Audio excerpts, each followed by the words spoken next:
নমস্কার বন্ধুরা, পিউস রেসিপি চ্যানেলে তোমাদের অনেক অনেক স্বাগত জানিয়ে আজকে একটা টিফিন রেসিপি শেয়ার করব। এটা হচ্ছে ঝাল সুজি। বাচ্চাদের পছন্দের একটা জিনিস, এটা খেতে খুব ভালো লাগে এবং এইভাবে রান্না করলে বাচ্চারা কিন্তু এই সুজিটাও খেয়ে নেবে। সুজিটা কিন্তু অনেক সময় বাচ্চারা খেতে চায় না। আজকের টিফিনটা একবার তোমরা বানিয়ে দেখবে, বাড়িতে ভীষণ টেস্টি হবে। তো চলো, এখানে আমি প্রথমে সবজি নিয়েছি, দেখো কিছু পছন্দ মতো গাজর, ক্যাপসিকাম, বিনস আর নিয়েছি কাঁচা লঙ্কা। তো এই সবজিগুলো আমি এখানে ব্যবহার করেছি, তোমরা পছন্দ মতো সবজি এখানে ব্যবহার করতে পারো। এই বাহানায় বাচ্চাদের কিন্তু একটু সবজি খাওয়াটাও হয়ে যাবে, কারণ বাচ্চারা এমনিতেই সবজি খেতে চায় না।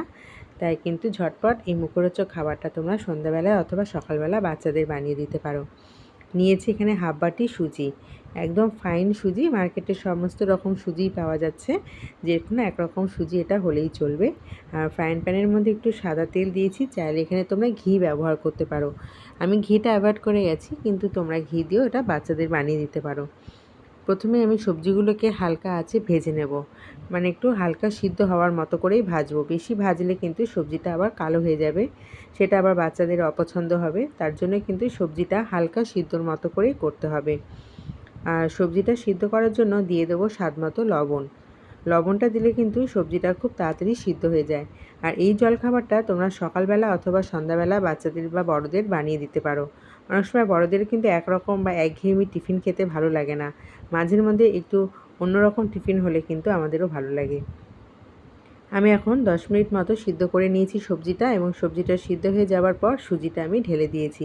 সুজিটা দেওয়ার পর কন্টিনিউ নাড়াচাড়া করে গেছি যতক্ষণ সুজিটা একটু না ভাজা হয়ে এসেছে। আর এখানে জলটা একদম মাপ মতো দিতে হবে, কারণ বেশি জল দিলে কিন্তু সুজিটা আবার বেশি নরম হয়ে যাবে, দলা পেকে যাবে।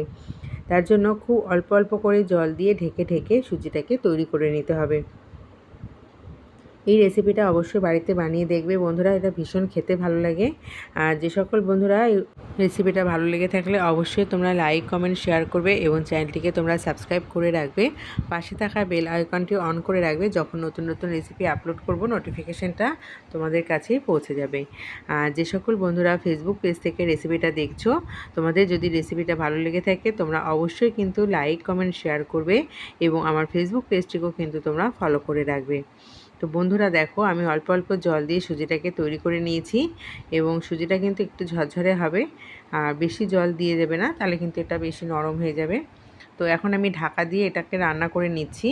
আমি 2 মিনিট মতো ঢাকা দিয়ে রেখেছিলাম। দেখো বন্ধুরা, একদম পারফেক্টলি তৈরি হয়ে গেছে। এবার কিন্তু এটা বাচ্চাদের, বড়দের, যেটাই বলি না কেন, তোমরা পরিবেশন করতে পারবে এবং খেতে কিন্তু জাস্ট অসাধারণ লাগে এটা খেতে। আর এখানে ঝালের পরিমাণটা আমি একটু বেশি দিয়েছি, চাইলে কিন্তু তোমরা ঝালটা একটু কম বেশি করেও নিতে পারো।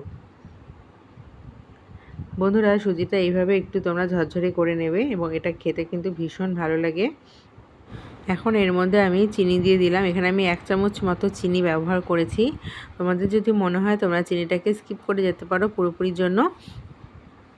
চিনিটা দিলে কিন্তু ব্যালেন্সটা ঠিক থাকে এবং এটা খেতে কিন্তু অপূর্ব টেস্ট হয়। চিনিটা আমার গলে গেছে, চিনিটা গলানোর জন্যই আমি এটা একটু নাড়াচাড়া করে নিচ্ছি। এইভাবে একবার বাড়িতে বানিয়ে খেয়ে দেখবে বন্ধুরা, সুজি দিয়ে খেতে কিন্তু ভীষণ ভালো লাগে। আর আমি এখন পরিবেশন করছি। আশা করছি রেসিপিটা তোমাদের ভীষণ ভালো লেগেছে। এই রকম দুর্দান্ত রেসিপি পেতে হলে অবশ্যই আমার চ্যানেলটিকে সাবস্ক্রাইব করে রাখবে এবং ফেসবুক পেজটিকে ফলো করে রাখবে। আজকের মতো এই পর্যন্ত বন্ধুরা, চলে আসবো তোমাদের কাছে নতুন আরও একটা রেসিপি নিয়ে। আর আমার পুরো ভিডিওটা দেখার জন্য তোমাদের অসংখ্য ধন্যবাদ জানিয়ে রেসিপিটা আমি এখানেই শেষ করছি। আজকের মতো টাটা।